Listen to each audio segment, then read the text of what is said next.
Well, tingin ko as ano 'no, as nakikita ko naman kung ano yung, nangyayari sa committee natin. Siguro, kung tatanungin niyo ako kung gaano katagal, siguro may mga isa, o dalawa o isa na ano pa 'no, na hearing pa na magaganap 'no, para siguro makita natin ano yung kung ano talaga yung, nangyari.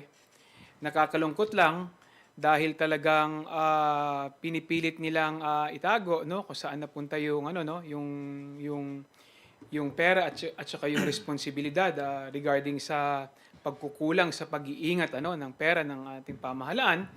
So, it's up to the committee. Tama naman si, Chairman Joel.